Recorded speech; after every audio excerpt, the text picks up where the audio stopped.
فتوح الشام وما برخه صحباو دا قوی مان فتوح الشام کی شوی بیان. فتوح الشام د اصحابو د ایمان داستان. مغلوبا هاغا کتابیان د کلیساو دغه پیروان د کلیساو دغه پیروان. الحمد لله رب العالمين والصلاة والسلام على رسوله محمد وآله وأصحابه أجمعين. اما بعد د اسلام رڼا رادیو درنو قدرمنو اوریدونکو الله جل جلاله دې وکړي چې تاسو روغ جوړ او د صحت او عافیت جامې مو پر تن وي. دا د الخادم سردار محمد د فتوح الشام د خپرونې سره ستاسو شاغلو او اغلو قربتوب کومه. هیله مند یم چې د خپرونې تر اخري شیبو پورې را سره مل اوسئ.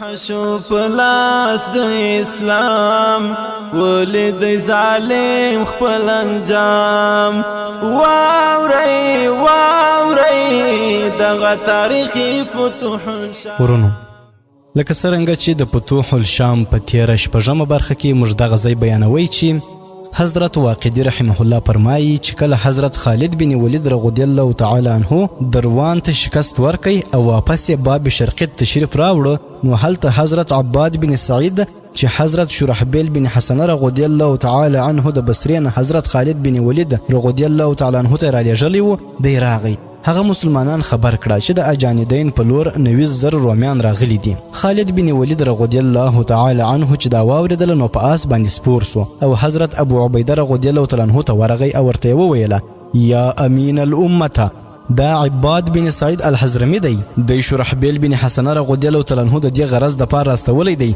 چې موږ ته خبر راکړي چې هرقل د اجانیدین په لور 90,000 پوځیان را لېږلي دي او دروان یې د دې پوځ په سالار مقرر کړی دی. زه دې باره کې ستاسو رایه معلومول غواړم چې ستاسو څه رایه ده. حضرت ابو عبیده رضی الله تعالی عنه وفرمایله ای ابو سلیمانه، زموږ غټ غټ بهادران او سپهسالاران دې وخت کې په مختلفو ځایونو کې دي. مثلا شرحبیل بن حسنه په بصره کې دی، معاذ بن جبل په حوزان کې دی، یزید بن ابي سفیان په بلقا کې دی، نعمان بن مغیره په تدمر کې دی او عمرو بن العاص رضی الله تعالی عنه په فلسطین کې دی. زما په خیال بهتره خبره ده چې موږ هغوی هم خبر کړو چې موږ ته راسي او بیا په شریکه په دشمن باندې حمله وکړو. مدد او نصرت د الله په لاس کې دی. د دې مشورې نه پس حضرت خالد بن ولید رضی الله عنه حضرت عمرو بن العاص رضی الله عنه ته خط ولېږئ. نو اوس به راسو قدرمنو اورېدونکو د اومې برخې را روان حالات به وګورو. حضرت خالد بن ولید رضی الله تعالی عنه و عمرو بن العاص رضی الله تعالی عنه ته خط لېږل. بسم الله الرحمن الرحیم. اما بعد، ستاسو مسلمانانو ورونو د اجانیدین په لور د تلو اراده کړې ده، ځکه چې هلته د دشمن 90,000 پوځ را جمع سوی دی او د هغوی دا اراده ده چې د الله تعالی دین ختم کړي. حالانکه الله تعالی د دې دین پوره کوونکی دی، خو دا خبره دې په کافرانو باندې ګرانه ولې نه وي. څنګه چې دا زما خط تاته میلاو سي نو خپل ټول ملګري ځان سره واخله او فورا اجانیدین ته ځان را ورسوه. موږ به ان شاء الله ستاسو سره هلته میلاو سو. ټول مسلمانان ته زموږ سلام ورسوه. والسلام علیک. د اسلامي پوځ د اجانیدین په لور روانېدل.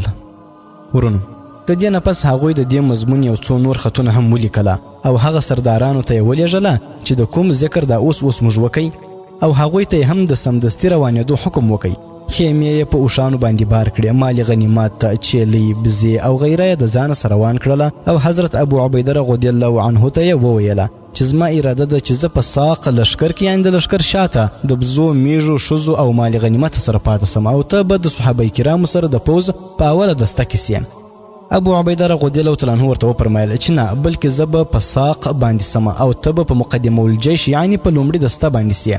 که چیرې دروان د لشکر سره روان وي او تاله مخې ته درسي نو ستا په لیدلو سره به په هغه باندې هیبت راسي او دغه شان د دروان لشکر ته به د ښځو، څاروو او د مال غنیمت په لور د راتلو موقع میلاو نسي.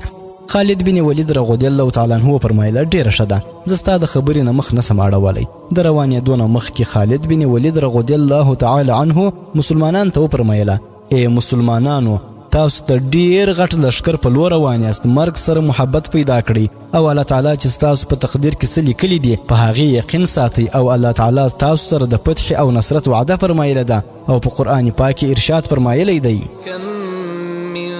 فئة قليلة غلبت فئة كثيرة بإذن الله والله مع الصابرين. ژباړه په اکثر ځای کې کوچنی جماعت د الله تعالی په حکم سره په غټ جماعت باندې غالب راغلی دی او الله تعالی د صابرانو ملګری دی. د دې تقریر نه پس حضرت خالد بن ولید رضی الله تعالی عنه سره د خپل لشکر سره روان سو او ابو عبیده رضی الله تعالی عنه د 1000 پوځیانو سره دلته پاتې سو. وای چې کله د دمشق خلکو مسلمانانو په تللو ولیدل نو ډیر زیات خوشحاله سول. هغوی دا خیال وکړي چې ګنې مسلمانانو ته زموږ د هغه کومک او فوز معلومات ورسېدی کوم چې په اجانیدین کې راجمع سوی دی، نو دوی ځکه تښتي. بعضې هوښیارو خلکو دا رایه ورکړه چې شاید مسلمانان د بعلبک د سرحدو په لور ځي او معلومیږي چې دوی د بعلبک او د حمص د فتح کولو اراده لري او که چیرې د مرج او شحورا او راهد په لاره ولاړه نو پوه سئ چې د تښتېدو اراده یې ده او په حجاز کې به ساخلي، یعنی نیغ به عربو ته ځي او کوم ملکونه او شهرونه چې یې فتح کړي دي هغه به هم پرېږدي او تښتي به. ورونو واقدي رحمه الله وایي چې په دمشق کې بلوس بن بلقا په نامه یو سړی و چې ډېر غټ جرنیل و. په نصرانیانو کې د ده ډېر عزت و، ان تر دې پورې چې بادشاه هرقل به څوک الچي سفیر او غیره راغی او هرقل به د هغه سفیر د څه خبرې په جواب کې عاجز راغی نو بادشاه به دا بلوس بن بلقا راوغوښتی او ده به د هغه الچي او غیره جواب ورکوي. دا سړی په تیراندازۍ کې یعنی په غش ویشتلو کې هم ډېر ماهر و. صحابه کرامو رضی الله عنهم چې د کله نه په شام باندې حمله کړې وه نو بلوس تر ننه پورې مسلمانانو سره د جنګ کول دپاره نه و راوتی. کله چې د دمشق خلکو مسلمانان په تللو باندې ولیدله نو دوی بلوس ته راغله. هغه ترېنه دا تپوس وکړ چې څنګه راغلي یاست؟ هغوی ورته ویله چې عربان روان دي او ځي، که ته غواړې چې د بادشاه هرقل او د دمشق د خلکو په نظر کې عزتمند سي او خپله مرتبه نوره هم زیاته کړې نو بیا راځه زموږ سره ولاړ سه. کوم سړی چې د لښکر نه وروسته پاته کیږي نو هغه به ګرفتاروو او که ته هغوی سره جنګ کول غواړې نو موږ ټول ستا سره د جنګ دپاره ځو، که چیرته په ځان کې د هغوی سره د جنګ کولو طاقت لري. بلوس دوی ته وویله چې زه تاسو سره په دې معامله کې څه مدد کول نه غواړم ځکه چې تاسو د عربو په مقابله کې ډیره بزدلي او کم همتي ښودلې ده. هغوی ورته ویله چې زموږ دې په انجیل او مسیح قسم وي که چیرې ته زموږ سره ولاړ سې نو موږ به تر آخري دمه پورې ستا سره یو، هیڅوک به هم نه تښتي او که څوک د تښتېدو کوشش کوي نو تا ته اختیار دی چې هغه قتل کړه. د دې نه پس بلوس پاڅېدی او کور ته ولاړی. زغره یې راواخیستله، بهر راووتی چې ښځې ترېنه پوښتنه وکړه چیرې ځې؟ هغه ورته ویل زه اهل دمشق خپل حاکم مقرره کړم، زه هغوی سره د عربو خلاف جنګ ته ځم. ښځې ورته وویله چې داسې هرګز ونه کړې، کور کې ښه په آرام کښېنه، د کوم څیز طاقت چې در کې نسته نو خامخا د هغې مقابلې ته مه ورځه. ما بیګا خوب لیدلی دی چې ته غشي لینده په لاس د مرغو ښکار ته تللی یې، بعضې مرغۍ زخمي سي او راوغورځېږي خو بیا په هوا کې والوځي. زه په خوب کې د هغوی په دوباره الوتلو حیرانه سومه، خو څه ګورم چې ناڅاپه غټ غټ عقاب مرغان راغله او په تا او ستا په ملګرو یې یوه زوردار حمله وکړه او په خپلو تیرو پنجو او مشکو یې ستاسو مخونه او سرونه وخوړله او ما لیدله چې کوم عقاب به کوم سړی په پنجه ووهی نو سمدستي به راپرېوتی او بېهوشه به سو. بلوس ترېنه پوښتنه وکړه چې آیا تا زه هم په خوب کې بېهوشه ولیدلمه؟ هغې ورته ویل هو، په خدای قسم چې ما ولیدل یې چې یو عقاب راسي او تا ته په سر باندې یو مضبوطه ټونګه درکړي چې د هغې سره ته په ځمکه راپرېوځې او بېهوشه سې. د دې په اورېدلو سره بلوس ښځې له په مخ یوه زورداره څپېړه ورکړه او ویې ویله چې تا ما له څه نیکفال را نه کړو، ستا په زړه کې هم د عربو دومره ویره پرته ده چې په خوبونو کې هم وینې. ته د هغوی نه ویره مه کوه، د مسلمانانو امیر به ستا خادم کړم او د هغه ملګري به د پسو او بزو او د خنزیرانو شپون کې کړم. ښځې ورته ویل ما درته نصیحت وکړو، خپله غاړه مې خلاصه کړه، باقي اختیار ستا دی، څنګه دې چې خوښه وي هغسې وکړه. بلوس د هغې د خبرې هیڅ پروا ونه کړه، په آس باندې سپور سو او د دمشق خلکو سره چې 6,000 سواره او 10,000 پیاده وه چې ټول په ټول نهایت ازمویل سوي او تجربه کاره وه د جنګ دپاره روان سوله. بل طرف ته خالد بن ولید رضی الله عنه پوځ د ځانه سره کوي او مخکې ولاړی ښځو ماشومانو او مالونو سره، چونکې حضرت ابو عبیده رضی الله تعالی عنه و نو بلوس او د هغه ملګرو هم د هغې تعقیب وکړي. ابو عبیده رضی الله تعالی عنه او د هغه ملګرو په اوښانو باندې سفر کوي. روان و چې ناڅاپه یو سړي د لرې څخه دوړې ولیدلې چې څوک را روان دي. سمدستي ابو عبیده رضی الله تعالی عنه له خبر ورکړي چې داسې معلومیږي چې دشمن موږ پسې را روان دی. هغه وفرمایله بېشکه چې اهل دمشق معلومیږي موږ ورته لږ ښکاره سو نو په موږ باندې حمله کول غواړي. ابو عبیده رضی الله عنه ودرېدی. ښځې او څاروي ټول یو طرف ته راغونډ کړه. رومیان نور هم راجوخت سوله. اوازونه یې اورېدی سوه. ابو عبیده رضی الله عنه وفرمایله ای مسلمانانو بیدار سئ دشمن را ورسېدی. دوی لا دا خبره کوله چې په دې کې دشمن را ورسېدی. بلوس د پوځ په سر کې را روانو. کوم وخت چې د هغه نظر په ابو عبیده رضی الله عنه باندې پرېوتی نو سمدستي د 6,000 سپرو سره په هغه باندې حمله وکړه. بل طرف ته د بلوس ورور پتریس چې د پیاده پوځ قمندان ورسره و د مسلمانانو ښځو په مجمع باندې حمله وکړه او څه ښځې ګرفتارې کړلې او واپس دمشق ته ولاړې. کله چې پترس استریاق نهر ته ورسېدی نو هلته په دې غرض ایثار سو چې د خپل ورور بلوس په باره کې معلومات ترلاسه کړي. د بلوس او د اهل دمشق د مسلمانانو تعقیب کول او د یو څو مسلمانو ښځو ګرفتارېدل او د هغوی راخلاصېدل. ورونو ابو عبیده رضی الله عنه چې دا ناګهاني افت ولیدی نو بیا فرمایل والله د خالد رضی الله عنه په ساق لشکر کې د پاتې کېدو رایه ډیره صحیح وه. بلوس چې په سر علم او صلیبونه و د حضرت ابو عبیده رضی الله عنه په لور روان سو. دې وخت کې د مسلمانانو ښځې بېقرارې وې. ماشومانو ژړله. د الله تعالی دشمن په حضرت ابو عبیده رضی الله تعالی عنه حمله وکړه. ابو عبیده رضی الله تعالی عنه هم د مقابلې دپاره ورمخکې سو. د دواړو ترمنځ جنگ شروع سو. ابو عبیده رضی الله تعالی عنه یو عمر رسیده بوډا سړی و لیکن ډیر په بهادرۍ سره مقابله وکړه. د بوډاوالي په وجه هغه د بلوس مخ کې اگر چې ډیر پریشان و لیکن مضبوط ولاړ و او د صبر او استقلال زبردست مظاهره وکړه. حضرت سهیل بن صباح وایي چې زه په یو یمني آس باندې سپور وم. ما خپل آس له پونده ورکړه او د سترګو په رپ کې خالد بن ولید رضی الله عنه ته ورسېدلم. ما خالد ته आवाज وکړ. هغه آس راتاو کړ او یې فرمایله ای ابن صباح څه وشوه؟ ما ورته ویله یا امیر د حضرت ابو عبیده رضی الله عنه او د ښځو خبر واخلئ. د دمشق خلکو حمله وکړه او څه ښځې او ماشومان یې زموږ نه ګرفتار کړل او ځانه سره یې بوتلله. ابو عبیده رضی الله تعالی عنه په داسې سخت مصیبت کې راګیر چې د هغه د برداشت نه بهر دی. خالد رضی الله عنه وفرمایله انا لله و انا الیه راجعون او وی ویله والله ما اول ځل حضرت ابو عبیده رضی الله تعالی عنه ته عرض وکړ چې ته د ساق په لشکر باندې ما پرېږده لیکن هغه ونه منله. خیر به هر حال د الله تعالی په حکمونو کې هیڅوک هیڅ شی نسی ویلی.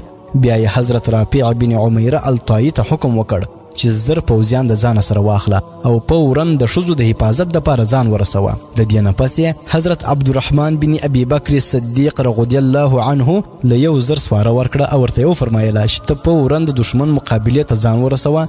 د هغه نه پس یې حضرت غدرار بن الازور رضی الله تعالی عنه سره د حضرت قیس بن حبیره المرادی د 1,000 فوز سره د دشمن مقابلې روان کړه او بیا د دې نه وروسته په خپله د باقي ټول فوز سره روان سو.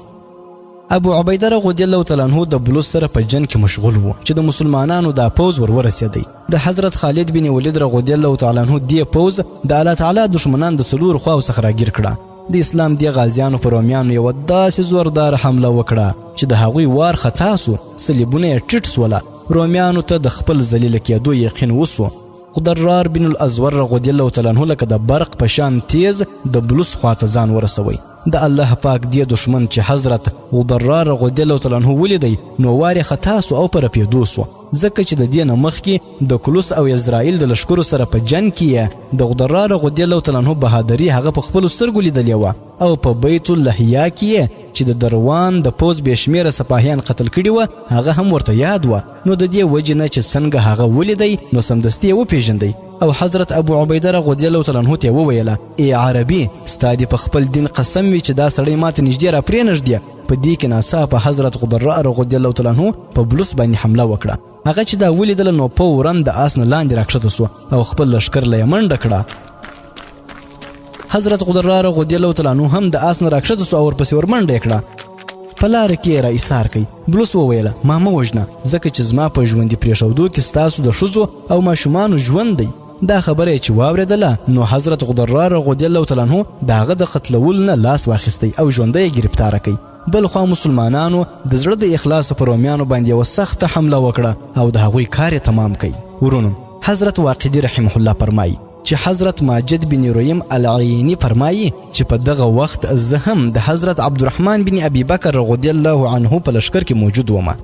رومیان په دې وخت کې 6,000 وه. موږ دوی د 4 خواو څخه راګیر کړله او خپلې تورې مو ښه پر تیرې کړلې. رفاعه بن قیس فرمایي چې تر څومره حده پورې ماته معلومه ده نو په 6,000 رومیانو کې د 100 نه زیات سړي ژوندي نه دي وتلي. وایي چې کله حضرت قدرار رضی الله تعالی عنه ته معلومات وسو چې د هغه خور خوله رضی الله تعالی عنها هم گرفتاره شوې ده نو ډیر زیات بې قراره سو او خالد بن ولید رضی الله عنه ته د دې خبر ورکړ. خالد بن ولید رضی الله عنه ورته وفرمایله ویریږه ما، موږ د هغوی سردار او پوره قوم گرفتاره کړی دی. موږ به دمشق ته ضرور ځو او د دې جنگي قیدیانو په بدله کې به خپلې ښځې راخلاصوو. د دې نه پس خالد بن ولید رضی الله عنه ابو عبیده رضی الله تعالی عنه ته وویله چې ته ټولې ښځې د ځانه سره واخله او ولاړ سه، زه د ښځو د راخلاصولو لپاره ځم. خالد بن ولید رضی الله عنه صرف 2,000 مجاهدین د ځانه سره واخیستل او باقي ټول پوځ یې په دې خیال چې چیرې په لارې کې د دروان پوځ سره مقابله رانیسي د حضرت ابو عبیده رضی الله تعالی عنه سره یې ولېږله. خالد بن ولید رضی الله تعالی عنه په خپل د قیدیانو د راخلاصولو لپاره ولاړی. رافع بن عمیر الطائي رضی الله عنه، حضرت میسره بن مسروق العباسي رضی الله تعالی عنه او غدرار بن الازور رضی الله تعالی عنه او یو څو نور د قوم مشران داغه نه مخکې روان و. مزل ډیر په تیزی سره خلاصېدی. حضرت غدرار رضی الله تعالی عنه به دا شعرونه ویله. د شعرونو ترجمه یې داسې ده: یا الله زموږ دا مصیبتونه چې ته یې وینې زموږ نه لرې کړه او ما ته ژر دا ارمان او د حسرت مرګ رامولې تر څو پورې چې زه خپله خور ونه وینم. زما همدغه خواهش او د زړه تمنا ده ای زما دوستانو، ما سره د دشمن په لور ولاړ سئ چې خپل مقصد ژر تر ژره حاصل کړم. بیا که زه مړ نه سوم نو زما ژره وخروئ. خالد بن ولید رضی الله تعالی عنه چې دا واورېدل نو په خندا سو. دوی ډیر په تیزۍ سره روان و. کله چې د استریاق نهر ته نږدې سوله نو د اسونو د پښو دوړې یې ولیدلې چې ویې کتله نو بیرغونه او تورې په لاس خلک یې ولیدله. خالد بن ولید رضی الله عنه حیران سو او ویې ویله چې عجیبه د تعجب خبره ده. حضرت قیس بن حبیره وویله زما خیال دی چې دا د دمشق باقی مانده خلک دي چې د جنگ دپاره روان دي. حضرت خالد بن ولید رضی الله عنه وویله نیزې نیغې کړي او تیار سي. د هغه د حکم مطابق خلکو نیزې سیده کړلې او مخکې روان سوله. وایي چې د بلوس ورور پترس چې کله د عربو ښځې قید کړې او د استریاق نهر ته ورسېدله نو هلته په دې غرض ایثار سوه چې د خپل ورور بلوس باره کې څه معلومات وکړي. هغه ټولې مسلمانې ښځې راوغوښتلې او مخامخ یې ځان ته ودرولې. حضرت خوله رضی الله تعالی عنها چونکې د ټول نه زیاته ښایسته او ځوانه هم وه نو د خپلو ملګرو ته وویله چې دا زما ده او زه د دې یم. د هغه ټولو ملګرو دا خبره منظوره کړه. دغه شان هر یو رومي به یوې ښځې ته ګوته نیوله چې دا زما ده. د دې نه پس یې هغه لوټ کړل سوی مال، چیلۍ، بزې او غیره راجمع کړه او د بلوس په انتظار کې کښېنستله. په دې قید سوو ښځو کې زیاتره د قوم حمیر، قبیله عمالقه او تبعیه مشرانې ښځې هم وې چې په اسونو باندې سورلۍ کولی سوې. په شپه کې سفر کولی سو او د ضرورت په وخت کې د عربو قبایلو سره د جنگ او مقابله کولو عادت وي. وایي چې حضرت خوله بنت الازور رضی الله تعالی عنها ټولې ښځې راجمع کړلې او ورته یې وویله ای د حمیر نوړو او ای د قبیله تبع یادګارانو، آیا تاسو په دې خبر راضي یاست چې تاسو د دې بېدینې رومیانو کافرانو وینځئ؟ څه څو ستاسو هغه غیرت او هغه شجاعت چې د دنیا په ګوټ ګوټ کې مشهوره و. افسوس چې نن زه تاسو کې هغه شجاعت او بهادري او هغه غیرت نه وینم. زما په نزد خو د دې اوسني مصیبت نه ستاسو قتلېدل زیات بهتره دي او د رومیان د خدمت کولو او د هغوی د غلامۍ نه مرګ ډېر بهتره او افضل دی. د دې په اورېدلو باندې عفیره بنت عفار حمیره ویې ویله ای بنت الازور، تا چې زموږ د شجاعت او بهادري او د عقل او دانایي او د بزرګۍ او مرتبې په باره کې څه وویل هغه بالکل رښتیا دي او دا هم رښتیا خبره ده چې په آس ورلۍ کول او د شپې په وخت کې په دشمن ګیره راتنګول هم کولی سو. لیکن دا راته ووایه چې نه کوم یوه آس لري، نه توره، نه نیزه او نه وسله، نو داسې ښځې به څه وکړي؟ موږ سره د جنګ کول دپاره هیڅ سامان نسته. د دې په اورېدلو سره خوله بنت الازور رضی الله تعالی عنها وویله ای زما ملګرو، آیا تاسو کې څه عقل سته؟ د خیمو دا لرګي او دا ستنې موجودې دي. موږ ته پکار دي چې دا راواخلو او په دې بدبختو او بېدینو باندې حمله وکړو. ممکنه ده چې ارحم الراحمین زموږ په دوی باندې مدد وکړي. او موږ په دوی باندې غالب سو ګنې نو کم از کم شهیدان خو بسو. عپیره بنت عفار وویله والله ستاره ډیره ښه ده. د دې نه پس هرې ښځې د خیمې یو لرګی راوچت کړي. حضرت خوله رضی الله تعالی عنها یو کوتک لرګی په ولي یا په اوږه باندې کښېښودی، ملا یې وتړله او مخکې سوله. هغې پسې عپیره بنت العفار رضی الله تعالی عنها، ام آبان بنت عتبه، سلمه بنت نعمان بن القمر او نور ښځې روانې سولې. د مسلمانانو ښځو مړانه بهادري. ورونو مسلمانې ښځې ورمخکې سولې او د حل من مبارز نعره یې ووهله او د جنګ کولو په انتظار کې ودرېدلې. حضرت خوله رضی الله تعالی عنها مسلمانانو ښځو ته د جنگ ترغیب ورکوي او د پوځي تنظیم او قواعد سبق یې ورښودی. هغې به ویله چې لکه د زنځیر د کړو په شان یو ځای اوسئ، بیلې نسئ. خدای دې نه کړي که چیرې تاسو منتشرې او متفرقې سئ، یعنی جدا جدا خورې ورې سئ، نو یاد ساتئ چې نیزې به ستاسو سینې سوری کړي او تورې به تاسو ټوټې کړي او تاسو ټول به دلته شهیدانې سئ. دا یې وویل او بیا ورمخکې سوله او یو کافر یې په لرګي پر سر باندې داسې په زور ووهئ چې هغه فوراً په ځمکه را پرېوت او مړ سو. په رومیانو کې ګنګوسې شروع سولې. یو بل نه یې تپوسونه کوله چې څه وسوه، چې ویې کتله نو لرګي په لاس ښځې ولیدلې. په ترس په ښځو باندې چغې وهلې، اید بدبختو دا څه کوئ؟ عپیره بنت عفار الحمریه ځواب ورکړ چې نن موږ اراده کړې ده چې په دې لرګو او کوتکونو ستاسو دماغ صحیح کړو. په ترس چې دا واورېدله نو په خندا سو او خپل قوم ته وویله چې تاسو له شرم پکار دی، تاسو له پکار دی چې دوی بیلی کړي او ژوندی ونیسئ او دا خبر هم واورئ. کم سړی که خوله رانیوله نو پکار دی چې په زړه کې ورته څه مکروه خیال رانولي. ورونو رومیانو دوی د څلورو خواو څخه راګیر کړلې، خو کوم سړی به چې دوی ته ورنږدې کېدی نو دوی به سمدستي د هغه د آس پښې په لرګي وهلې. آس به را پرېوتی او سړی به هم په ځمکه راګوزار سو. دوی به فوراً په سړي باندې حمله وکړه او داسې مضبوط ګزارونه به یې پر سر باندې ورکړه چې هغه به سمدستي مړ سو. هیڅ چا جرأت نسو کولی چې دوی ته ورنږدې سي. حضرت واقدي رحمه الله فرمایي چې دغه مسلمانانو ښځو په دغه طریقه د رومیانو 30 سړي مړه کړه. پترس چې دا حال ولیدی نو سخت غصه سو، د آس نه لاندې راکښته سو. د نور ملګري هم راکښته سوله او دوی د ښځو په لور ډیر په غضب باندې وروان سوله. ښځو سمدستي خپلو کې یو مشوره وکړه چې د ذلت د ژوند نه د عزت مرګ ډیر افضله دی. پترس د دې ښځو په مقابله کې ډیر پښې او لاسونه وهل، لیکن د هغوی د شجاعت او بهادرۍ مخکې دته د افسوس کول نه سوا هیڅ ملاو نسوه. خوله رضی الله تعالی عنها ته چې وکتله نو لکه د زمري په شان غړمبېدله او د هغې په خوله کې دا شعرونه وه چې د شعرونو ترجمه یې داسې ده: موږ د تبع او حمیر د قبیلې جنکۍ یو، موږ ته ستاسو قتلول څه ګران کار نه دی، ځکه چې په جنګ کې زموږ مثال لکه د سرو هور دی. نن به تاسو په سخت عذاب کې مبتلا کیږئ. پترس چې کوم وخت د هغې د خولې نه دا شعرونه واورېدله، د هغې حسن او جمال یې ولیدی او د هغې رعنایي قد ته یې وکتله، نو هغې له نږدې ورغی او ورته یې وویله: ای عربۍ، ته د دې کارونو نه منع سه، زه ستا ډېر قدر کوم او په خپل زړه کې یو د راز خبره لرم چې ته یې واورې نو ډېره به خوشحاله سي. آیا ته دا خبره نه خوښوې چې زه ستا مالک سمه؟ زه هغه سړی یم چې یهودیانې ښځې زما تمنا لري. زه د ډېرو ځمکو او باغونو او ډېر مال او حال او جایداد څښتن یم. په خلکو کې مې ډېر عزت دی او د بادشاه هرقل خاص سړی یم او دا هر څه ستا دپاره دي. ته خامخا خپل ځان په هلاکت کې مه اچوه. خوله رضی الله تعالی عنها ورته وویل: ای کافره، فاجره او بدبخت انسانه، په الله قسم که زما وس در باندې بر سو نو په دې لرګي به دې سر میده کړمه. والله چې زه تا د اوښانو میږو او بزو د سرول لایق هم نه ګڼم، ته لا ځان زما برابر ګڼې. پترس چې دا واورېدله نو سخت غوسه ورغله. خپل قوم ته وویله چې په ټول شام او عربو کې به د دې نه زیات د شرم خبره بله کومه وي چې دا ښځې په تاسو باندې زوروري او غالبې سولې. د یسوع مسیح او د بادشاه هرقل د خوب ویره وکړئ او دوی قتل کړئ. ورونو حضرت واقدي رحمه الله فرمایي چې کافرانو دا واورېدل نو په جوش کې راغله او سمدستي حمله وکړه.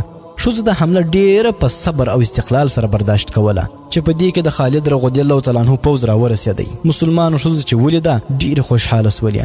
خالد بن ولید رضی الله تعالی عنه حضرت رافع بن عمیره الطائي رضی الله تعالی عنه د ځان نه مخکې د حالاتو د معلومولو دپاره لیږلی و. دی چې کوم وخت ښځو ته ورسېدی او ښځې په جنګ کولو کې ولیدلې نو سمدستي بیرته راغی او حضرت خالد بن ولید رضی الله تعالی عنه ته د مسلمانو ښځو د مدافعتي جنګ کولو خبر ورکړي. هغه وفرمایله: ډیره تعجب خبره ده، دا ښځې خو د عمالقه او تباعیه خاندان او قبیلې سره تعلق لري.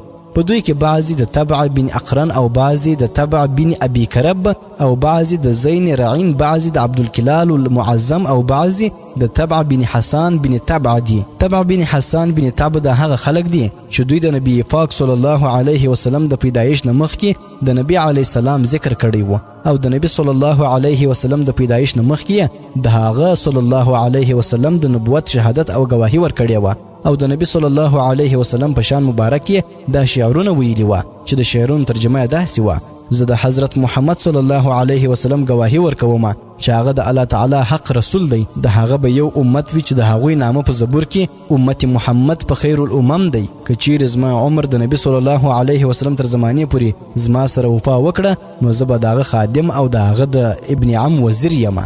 خالد رضی الله تعالی عنه ویله: رافع، د دې ښځو په اکثرو ځایونو کې جنگ ډیر مشهوره دی.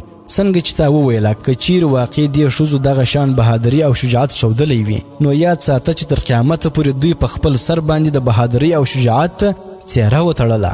وایي چې مسلمانانو ته د ښځو د دې بهادرۍ په باره کې پته چې ولګېدله نو ډېر زیات خوشحاله سوله. غدرار رضی الله تعالی عنه د ډېرې خوشحالۍ او د جوش نه ټوپونه وهله. هغه فوراً خپل نیزه په لاس کې واخیستله او اراده یې وکړه چې زه به د ټولو نه مخکې د هغوی مدد ته ځان رسوم. د آس واګې سستې کړلې. خالد رضی الله تعالی عنه ورته وفرمایله: ای غدراره، لږ ودرېږه، توندي مه کوه. کوم سړی چې یو کار په صبر او استقلال سره کوي نو هغه به دا کار همیشه په خوشحالۍ سره پوره کوي، او کوم سړی چې جلدی بازی کوي یعنی توندي او تلوار کوي نو هغه ته کله هم د خپل مراد پوره کولو توفیق نه میلاویږي. غدرار رضی الله تعالی عنه وویله: یا ایها الامیر، د خپل خور په مدد کولو کې مانه صبر نه کیږي. خالد بن ولید رضی الله تعالی عنه ورته وفرمایله: ان شاء الله العزیز، فتح او خوشحالي نږدې ده. د دې نه پس حضرت خالد بن ولید رضی الله تعالی عنه ټول آسونه د لشکر سره نږدې او برابر ودروله. بیرغ یې اوچت کړ او په خپله د لشکر په قلب کې ودرېدی او داسې تقریر یې وکړ: یا معشر المسلمین، کوم وخت چې تاسو دشمنانو ته نږدې ورسئ نو سمدستي بیل سي او دشمن د څلورو خواو څخه راګیر کړئ. زه امید لرم چې الله تعالی به ضرور زموږ مدد وکړي. مسلمانانو ښه په خوشحالۍ باندې د هغه په خبره باندې لبیک وویله. خالد بن ولید رضی الله عنه د لشکر نه مخکې و چې په دې کې د مسلمانانو لشکر راورسېدی. حضرت خوله رضی الله تعالی عنها د خولې نه یوه چیغه وویسته: ای د تبعیه جنکو، د الله تعالی د لورې په تاسو باندې رحمت نازل سو او الله تعالی محض په خپله مهربانۍ سره ستاسو زړونه خوشحاله کړه. وایي چې پطرس کله چې د مسلمانانو د پوځ د شان او شوکت ولیدی چې ډیر په جوش و خروش سره توره په لاس په آسونو سواره تیز را روان و نو پښې لاسونه یې په رپېدو سوله. د زړه درزېدل یې زیات سو. پطرس او د هغه ملګرو یو بل ته کتله. پطرس د منځ نه راووتی او مسلمانانو ښځو ته یې وویله: چونکې زما هم لوڼې، مژندې، مور، خور او خالګانې سته، د دې وجې نه زما په زړه کې ستاسو دپاره شفقت او همدردي پیدا سوه. زه تاسو د دې سلي په برکت پرېږدم. کوم وخت چې دا ستاسو سړي راسي نو هغوی ته زما دا خبر ورسوئ. هغوی ته زما د دې حکم یا اعلان خبر ورکړئ. دا یې وویله او د آس واګې تاو کړې. د تښتېدو اراده یې وکړه، لیکن د روانېدو نه مخکې هغه ولیدله چې د مسلمانانو د لشکر د قلب نه دوه کسان چې یوه زغره اچولې وه او بل بربنډ بدن پر بربنډ آس باندې سپور و، یعنې د آس پر ملا هم زین نه و. نیزه په لاس راووتله، آسونه یې رازغلوله او لکه د زمري په شان د بطرس په لور روان وه. په دوی کې یو د مسلمانانو د پوز سپسالار حضرت خالد بن ولید رضی الله عنه و او بل حضرت غدرار رضی الله تعالی عنه و. کوم وخت چې حضرت خوله رضی الله تعالی عنها خپل ورور حضرت غدرار رضی الله تعالی عنه ولیدی نو आवाज یې ورته وکړ: ای زما ورور جانه، چیرې ولاړې؟ ستاسو د مدد کول نه مخکې الله تعالی موږ مستغني کړو. پطرس حضرت خوله رضی الله تعالی عنها ته وویله: زه اوس خپل ورور ته ولاړه سه، اگر چې ستا جدایي ماته ډیره ګرانه ده، لیکن زه تا هغه ته حواله کومه. دا یې وویله او وتښتېدو. خو حضرت خوله رضی الله تعالی عنها ور مخکې سوله او ورته یې وویله: ته د مینې او مهربانۍ لاس را اوږدوه او زموږ د لورې دې بېروخي او بې پرواهي وي. دا زموږ د عربو طریقه نه ده، یعنی زموږ د عربیانو خصوصا د مسلمانانو دا طریقه نه ده چې د یو پردي سړي سره او بیا د کافر او بېدینه سره محبت وکړو. دا زموږ د مذهب او د غیرت خلاف خبره ده. ته د خپل خواهش او مرضی بنده یې. پطرس وویله: زما د زړه نه ستا محبت وتلی دی، اوس ما ته خپل شکل مه ښایه. هغې وفرمیل: لیکن زه تا نه پرېږدم، لږ صبر وکړه، اوس به ته زما سلوک ووینې. دا یې وویله او ناڅاپه یې لرګی په لاس حمله باندې وکړه. د بل طرف نه غدرار رضی الله تعالی عنه او حضرت خالد بن ولید رضی الله عنه را مخکې سوله. دغه وخت کې پطرس چیغې کړلې: ای عربي، راسه خپله خور دې واخله بویزه، تا ته دې مبارک سي، دا زما د خوا تا ته یو هدیه ده. حضرت غدرار رضی الله تعالی عنه وفرمایل: ډیره ښه ده، ما ستا هدیه قبوله کړه، لیکن ما سره ستا د هدیه په بدله کې سوا زما د نیزې او تورې نه بل څه نسته، لهذا دا واخله. او سمدستي یې پرې حمله وکړه، په نیزه یې مخامخ په زړه باندې ووهی. د بل طرف نه حضرت خوله رضی الله تعالی عنها د هغه د آس پښې ووهلې، په آس باندې سر وګرځېدی او نږدې وه چې دا د خدای دشمن په ځمکه راغورځېدلی وای، چې ناګهانه غدرار رضی الله عنه یو بل مضبوط ګزار په نیزه پر خېټه باندې ووهی چې د نیزې پلکې د هغه د خېټې نه بهر ووتو او دی مړ په ځمکه راګزار سو. حضرت خالد بن ولید رضی الله تعالی عنه چیغې کړلې: شاباس، دا هغه نیزه ده چې د دې نیزې ګزار کوونکي کله هم د ناکامۍ مخ نه دی لیدلی. په بل طرف مسلمانانو په رومیانو باندې حمله وکړه، د هرې لورې نه یې راګیر کړه او 3000 رومیان یې قتل کړه. حامد بن عون الرابعي وایي چې ما په خپله شمېر کړي وه چې حضرت غدرار رضی الله عنه په دې جنګ کې 10 رومیان قتل کړه او د هغه خور خوله رضی الله تعالی عنها بې شمېر رومیان قتل کړي وه. هغه وایي چې حضرت عفیره بنت عفار الحمیره مې هم ولیدله چې دومره په بهادرۍ سره یې جنګ کوي چې مخکې مې چیرې هم په داسې استقلال او بهادرۍ سره په جنګ کولو نه ولیدلې. کوم رومیان چې د تورې د ګزار نه بچ سوي وه هغوی وتښتېدله. مسلمانانو تر دمشقه پورې د هغوی تعقیب وکړي. اوس په رومیانو باندې د مخکې نه زیات رعب پرېوتی. مسلمانانو د هغوی تعقیب پرېښود، واپس راغله، مال غنیمت یې راجمع کړي. حضرت خالد بن ولید رضی الله عنه وفرمایله چې حضرت ابو عبیده رضی الله تعالی عنه له ځانو زر ورسوي، هسې نه چیرې دروان په مخه ورنسي. غدرار رضی الله تعالی عنه د پطرس سر په نیزه کې وټومبی او مسلمانان د دغه ځای نه روان سوله او حضرت ابو عبیده رضی الله عنه پسې ځان ورسوي. د حضرت خالد رضی الله تعالی عنه پوځ چې ورسېدی نو د حضرت ابو عبیده رضی الله تعالی عنه پوځ د الله اکبر چیغې ووهلې. حضرت خالد بن ولید رضی الله عنه او د هغه ملګرو هم په اوچت اواز د تکبیرونو جواب ورکوي چې نږدې راغله نو یو بل ته سلام وکړ. حضرت ابو عبیده رضی الله تعالی عنه چې ښځې ولیدلې نو ډیر خوشحاله سو او د ښځو د بهادرۍ او کارنامونو چې خبر سو نو بې حده ډیر خوشحاله سو او یقین یې مضبوطه سو چې د الله تعالی مدد او نصرت زموږ سره دی او د شام د فتح کېدو امید پیدا سو. د دې نه پس حضرت خالد بن ولید رضی الله تعالی عنه بلوس راوغوښتی او د اسلام دعوت یې ورته ورکړي. هغه انکار وکړي. بیا حضرت خالد رضی الله عنه ورته وفرمایله که ته اسلام نه قبلوې نو تا سره به هم هغه کار وکړو کوم چې ستا ورور سره موږ وکړي. هغه وویله هغه سره څه وسوله؟ حضرت خالد بن ولید رضی الله عنه ورته وفرمایله چې موږ هغه قتل کړي، دا د هغه سر دی او وګوره. بلوس چې د خپل ورور سر په نیزه ځوړند ولیدی نو په ژړا سو او ویې ویله چې د ورور د مرګ نه پس اوس په ژوند کې څه خوند پاتې نسو، ما هم هغه سره ملاو کړي. چنانچه حضرت مصعب بن نحبته الفراز ودرید او حکم ملاویدو سره سم ورله سر د تنې نه جدا کړي او مسلمانان د دې ځای نه روان سوه. د اسلامي پوځونو د اجانیدین په لور روانېدل. ورونو، حضرت واقدي رحمه الله فرمایي چې حضرت خالد بن ولید رضی الله تعالی عنه چې څنګه شرحبیل بن حسنه، معاذ بن جبل، یزید بن ابي سفیان او عمرو بن العاص رضی الله عنهم تختونه ولېږله نو هغوی سمدستي د خپلو مسلمانانو ورونو د امداد لپاره روان سوله او هر سردار د خپل پوځ سره اجانیدین ته ورسېدی. د نبی صلی الله علیه وسلم خادم حضرت سفینه رضی الله تعالی عنه وایي چې زه په دغه وخت کې د حضرت معاذ بن جبل رضی الله تعالی عنه په پوځ کې موجود وم. دی فرمایي چې موږ ټول په یوه وخت کې اجانیدین ته راورسېدلو، یعنی د جمادی الاول 14 هجري وه. مسلمانان چې یو بل ته نږدې سوله نو سلام یې وکړي. ما چې ولیدله نو د دشمن ډیر غټ لښکر موجود و. هغوی چې موږ ولیدلو نو د خپل ساز او سامان تیارول او د خپل پوځ شمیرل یې شروع کړه.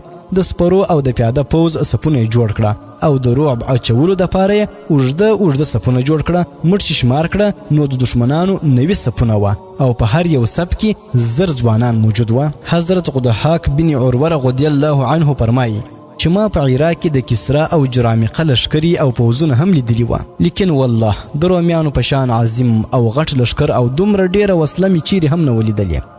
دی فرمایي چې موږ پړاو واچوئ. سبا سهار وختي رومیانو زموږ په لور پیشقدمي شروع کړه.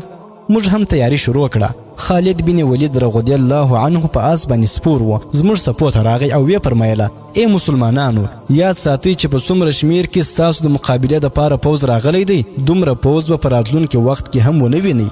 که الله تعالی نن ستاسو په لاس دوی له شکست ورکړ، نو آینده به تر قیامته پورې هیڅوک ستاسو مقابلې ته رانسي. تاسو ته پکار دی چې د زړه د اخلاص جهاد وکړئ، د الله د دین مدد وکړئ او د الله د دین عزت وساتئ. د جنگ نه تښتېدل دوزخ کې پرېوتل دي. د دې نه ځان وساتئ، اوږه په اوږه ودرېږئ او تورې ته حرکت ورکړئ، او تر څو چې ما حکم نه وي کړی تر هغې پورې حمله مه کوئ او ارادې مضبوطې وساتئ. ورونو، حضرت واقدي رحمه الله فرمایي چې ما ته د معتبرو ذرایعو نه معلومه سوې ده چې کوم وخت دروان ولیدل چې مسلمانانو د جنگ دپاره تیاری مکمله کړه او د حملې کول دپاره د خپل سپهسالار د حکم په انتظار کې ولاړ دي، نو سمدستي خپل ما تحت کرنیلان سرداران راجمع کړله او ورته یې وویله: ای بني اصفرو، یاد ساتئ د بادشاه هرقل په تاسو باندې ډیر ناز او اعتماد دی. که چیرې تاسو شکست وخوړئ، نو د دې نه پس به بیا هیڅوک د عربو مقابلې ته راونه وځي.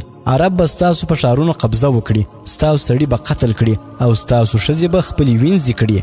تاسو له پکار ده چې ښه په بهادرۍ سره وجنګیږئ او په یوځایي حمله وکړئ. یاد ساتئ چې تاسو د هغوی نه یو په 3 زیات یاست. ستاسو د هر 3 کسانو مقابله کې د هغوی یو کس دی. د صلیب نه مدد وغواړئ، هغه به ضرور ستاسو مدد وکړي. وایي چې حضرت خالد بن ولید رضی الله عنه مسلمانانو ته وفرمایله چې په تاسو کې به څوک داسې وي چې هغه ولاړ سي او د رومیانو شمیر، وسله او چال او غیره معلوم کړي او موږ ته خبر راکړي. غدرار رضی الله تعالی عنه وویله: یا امیر، دې کار دپاره زه تیار یم. خالد رضی الله تعالی عنه ورته وفرمایله: ای غدراره، والله هم ته د دې کار دپاره ډیر مؤذن یې، لیکن ای غدراره، کله چې د دشمن خواته ورسې نو ډیر احتیاط وکړه، خپل نفس قابو ساته، خامخا ځان په مشکل کې مه اچوه، ځکه چې الله تعالی فرمایي: لا تلقوا بأيديكم إلى التهلكة. ژباړه یعنی خامخا ځان په هلاکت کې مه اچوئ. حضرت غدرار رضی الله عنه چې د دشمن خواته ورغی، نو ویلیدله چې دشمن سره ډیره زیاته وسله او ساز و سامان دی او دشمن په ګڼ شمیر کې دی. ناڅاپه د جنرال دروان نظر په حضرت غدرار رضی الله عنه باندې پریوتی. هغه خپل سرداران ته وویله چې د مسلمانانو د لوري کوم ځوان په آس باندې سپور روان دی. دا مات د هغوی د قوم ډیر معزز سړی ښکاري. په تاسو کې به څوک وي چې دا سړی گرفتار کړي؟ د دې خبرې په اوریدلو سره د دروان د پوځ نه 10 ځوانان حضرت غدرار رضی الله عنه پسې راووتله. غدرار رضی الله عنه چې کله دوی په راتلو ولیدله، نو واپس په شا روان سو. د رومیانو دا خیال راغی چې ګنې دی زموږ نه تښتي، نو دوی د حضرت غدرار رضی الله عنه تعقیب وکړي.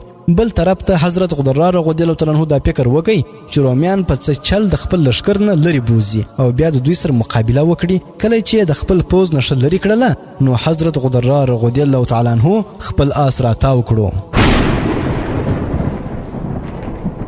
او ناڅاپه یې په یو رومي داسې حمله وکړه چې د هغه سر لاندې د آس نه راپرېوتی. بیا یې لکه د زمري په شان په بل سپاهي باندې حمله وکړه، حتی چې د هغوی په منځ کې ورننوتی او ډیر په جوش و خروش سره حملې وکړلې. خپله نیزه او توره به یې دواړو طرفونو ته چلوله. ناڅاپه رومیان وتښتېدله او حضرت غدرار رضی الله عنه د هغوی تعقیب کوي او یو یو سړی به یې ترېنه راغورځوئ، حتی چې 19 رومیان یې راوغورځوله او باقي وتښتېدله، خپل لښکر ته ورسېدله. دې نه پس حضرت غدرار رضی الله عنه واپس خپل لښکر ته راغی او حضرت خالد بن ولید رضی الله عنه ته دا ټوله قصه واوروله. خالد بن ولید رضی الله عنه ورته وویله چې ما خو ته منع کړی وې چې ځان په قابو کې ساته او حمله مه کوه. غدرار رضی الله عنه وویله چې رومیانو زه ګرفتارولم، زما په زړه کې د الله تعالی نه ویره پیدا سوله چې هغه ما په تښتېدلو وویني. د دې وجې نه ما حمله وکړه او الله تعالی زه کامیابه کړم. په الله قسم که چیرې ستا د ملامتیا ویر را سره نه وی، نو تر څو پورې چې ما د رومیانو په ټول لښکر باندې حمله نه وی کړې، نو تر هغې پورې به واپس نه راتلم. ای امیره، تاسو یقین وکړئ چې دا د رومیانو ټول لښکر زموږ دپاره د غنیمت مال دی. د اجانیدین جنگ. وایي چې حضرت خالد بن ولید رضی الله عنه خپل لښکر په 4 برخو تقسیم کړي: میمنه، میسره، قلب او لومړی د لومړي دستې 2 برخې جوړې کړلې. ایمن او ایسر د میمنه کمانې حضرت معاذ بن جبل رضی الله عنه ته وسپارئ. په میسره باندې حضرت سعید بن عامر رضی الله عنه مقرره کړي. په ایمن باندې نعمان بن مقرون او په ایسر باندې حضرت شرحبیل بن حسنه رضی الله تعالی عنہ مقرره کړي. د حضرت یزید بن ابي سفیان په مشرۍ کې 4,000 سواره په ساق لشکر باندې مامور کړه د پاره د دې چې دوی د ښځو ماشومانو او د څارویو او غیره حفاظت وکړي. د دې نه پس حضرت خالد رضی الله عنه د ښځو په لور متوجه سو چې په هغوی کې حضرت عفیره بنت عفار الحمیریه، ام آبان بنت عتبه بن ربیعه چې د هغې اوس واده سوی و او لا تر اوسه پورې د هغې لاسونه په نوکریزو سره وه او په سر کې خوشبویانې پاتې وې. حضرت خوله بنت الازور رضی الله تعالی عنها د حضرت غضرا رضی الله تعالی عنه خور، مزروعه بنت عملق، سلمى بنت زارع بنت عروه، لینا بنت سوار، سلمى بنت نعمان او نور ښځې چې د هغوی د بهادرۍ او میړانې قصې د هر چا په خوله کې شاملې وې او هغوی ته یې وفرمایله: ای د قبیله بطایعي او بقیه العمالقه او سرداران اکاسره نوړو، تاسو هغه کارنامې کړي دي چې د هغې په وجه تاسو الله تعالی او مسلمانان راضي او خوشحاله کړه. الله تعالی تاسو د پاره د جنت دروازې پرانیستي. زما په تاسو باندې پوره اعتبار دی که چیرې د رومیانو د لوري په تاسو باندې چا حمله وکړه نو فوراً یې قتل کړئ، او که چیرې مو مسلمانان د جنگ نه په تښتېدو ولیدله نو د خیمو په دې لرګیو باندې خبر واخلئ او خپله ښځه او بچي ورته وښایاست چې دا چاته پرېږدي. په دې کار سره به مسلمانانو ته د جنگ ترغیب میلاو سي.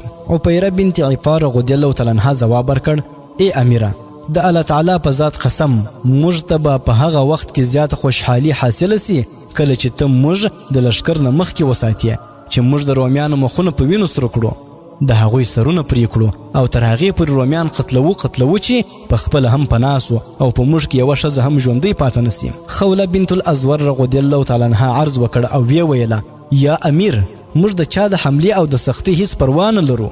بیا خالد بن ولید رضی الله عنه د هغوی دپاره دعا وکړه او د مسلمانانو صفونو ته واپس راغی.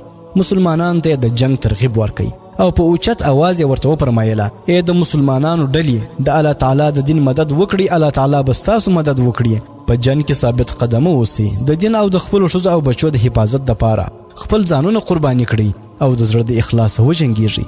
یاد ساتئ چې دلته ستاسو د پټېدو دپاره قلا نسته او نه څه خندقونه او مرچې سته چې په هغې کې پټ سئ. خپلې اوږې د یو بله سره میلاو کړئ، تورې د پوښو څخه راوباسئ او تر څو چې ما حکم نه وي درته کړی تر هغې حمله مه کوئ. غش په یو وخت ولي ممکنه ده چې صحیح نشه باندې ولګیږي. په قرآن پاک راغلی دي: اصبروا وصابروا ورابطوا واتقوا الله لعلكم تفلحون. ژباړه: ثابت قدم اوسئ، مقابله کې خپل مضبوطوالی وښایاست او کلک اوسئ او د الله تعالی نه وویریږئ، شاید چې تاسو کامیابه سئ. بیا یې وفرمایله چې یاد ساتئ ستاسو مقابله به بیا داسې بهادرو او سردارانو او داسې غټ پوځ سره چیرې هم رانسي. وایي چې مسلمانانو د خالد رضی الله تعالی عنه دا تقریر واورېدی نو ډېر زیات خوشحاله سوله. تورې را بهر کړلې، غش یې نیغ کړه او د جنگ دپاره تیار سوله.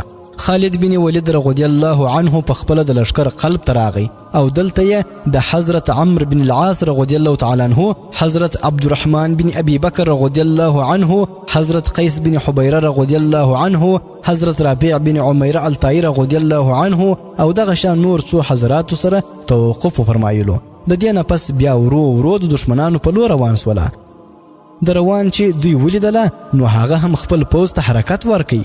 صلیبونه او بیرغونه یې اوچت کړه او د کفر چغې ووهلې. کوم وخت چې دواړه پوځونه د جنگ میدان ته راورسېدله او یو بل ته مخامخ سوله نو د رومیانو د صفونو نه یو بوډا سړی چې تور رنګه زغره یې اغوستې او رابهر سو.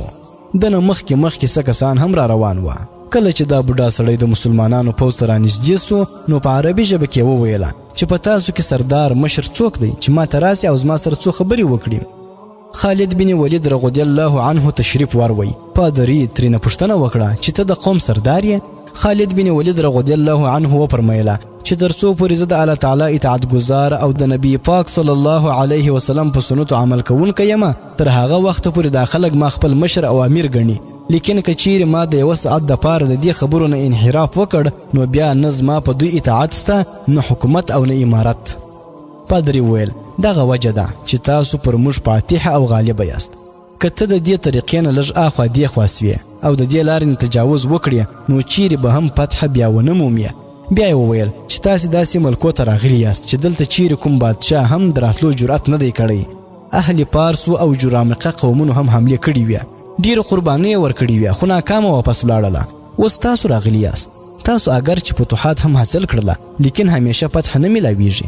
زموږ سردار دروان زه د شفقت او همدردی په بنیاد تاسو ته راواستولم او هغه وایي چې زه به ستا هر یوه سپاهي ته یوه جوړه جامې، یو پټکی او یو دینار ورکړم او تا ته به 100 دیناره او 10 جوړې جامې او ستاسو د ټولو مشر یعنی حضرت ابوبکر صدیق رضی الله عنه ته به 1000 دیناره او 100 جوړه جامې درکړم.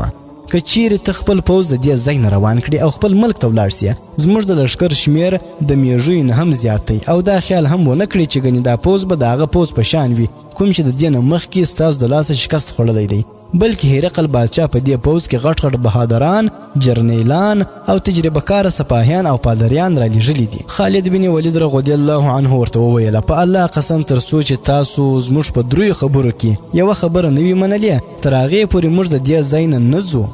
لومړی دا چې په اسلام کې داخل سئ، که داسې هم نسئ کولی نو جزیه ټیکس ورکړئ، که دا هم نه کوئ نو بیا جنګ تیار سئ. موږ ستاسو د پوځ د شمیر نه ویریږو ځکه چې زموږ خالق او مالک الله تعالی زموږ د رښتوني نبی صلی الله علیه وسلم په خوله زموږ سره د فتح او نصرت وعده فرمایلې ده او دا وعده په خپل مقدس آسماني کتاب قرآن پاک ذکر کړې ده. پاتې سوله ستاسو د جامو، پټکو او د دینارو دولت خبره، نو تاسو به ان شاء الله ډیر ژر ووینئ چې ستاسو جامې، پټکي، مال او حال به زموږ سي او ستاسو ملک به زموږ په قبضه کې سي. د دې خبرو په اورېدو راهب وویله چې زه اوس ځمه او دروان ته ستا دا ټولې خبرې کوم چې د هغه څه رایه ده. راهب ولاړی او د خالد بن ولید رضی الله عنه د خولې خبرې دروان ته وکړې. دروان وویله چې مخکې جنګ کې زموږ نه ډېرې غلطیانې سوي وې، اوس به هغه شان نه وي. هرقل بادشاه د ښه او مشهور قبیلو تکړه او بهادر خلک را لېږلي دي، اوس صرف د جنگ انتظار دی. که جنگ وسو نو دوی به په خپلو وینو کې سره په خاورو کې پراته وي. دا یې وویله او پوځ ته حرکت ورکوي. معاذ بن جبل رضی الله عنه د رومیانو د پوځ پیش قدمي او حرکت ولیدی، نو په اوچت اواز یې وویله مسلمانانو جنت تیار دی، د دوزخ دروازې بندې دي، د رحمت فرشتې بالکل نږدې دي، حورو ځانونه ښایسته کړي دي، ستاسو په انتظار کې ولاړې دي، تاسو ته د همیشه ژوندون مبارک سي. او د دې نه پس د آیات شریف تلاوت کوي. ان الله اشترى من المؤمنين انفسهم واموالهم بان لهم الجنه يقاتلون في سبيل الله. ژباړه په تاکید سره الله تعالی اخیستې د مالونه او ځانونه د مؤمنانو په بدله د جنت کې دوی جنگ کوي په لاره د الله تعالی کې. بیا معاذ رضی الله عنه فرمایله الله تعالی دې ستاسو په حمله کې خیر او برکت واچوي. خالد بن ولید رضی الله تعالی عنه فرمایله معاذ لږ صبر وکړه چې زه خلکو ته څه نصیحتونه وکړم. بیا خالد رضی الله عنه صفونه برابر کړه او ارشاد یې وفرمایي چې اوږې د اوږو سره برابرې کړئ او یاد ساتئ چې دغه د رومیانو لښکر ډېر غټ لښکر دی. کوشش وکړئ چې جنگ تر مازدیګره پورې اوږد سي، ځکه چې د مازدیګر وخت داسې وخت دی چې زموږ نبی کریم صلی الله علیه وسلم په دې وخت کې په خپلو دشمنانو باندې فتح حاصله کړې ده. په جنگ کې د تښتې نه ځان بچ ساتئ، ځکه چې الله تعالی تاسو ته ګوري. د الله تعالی په پاک نوم او برکت سره حمله کوي. قدرمنو اوریدونکو، دا و د فتوح الشام د خپرونې اومه برخه. د راتلونکي به نور کوم حالات مخته راځي ان شاء الله په اتمه برخه کې بیا واوري. نور مو پر رب جل جلاله سپارمه. والسلام علیکم ورحمت الله وبرکاته.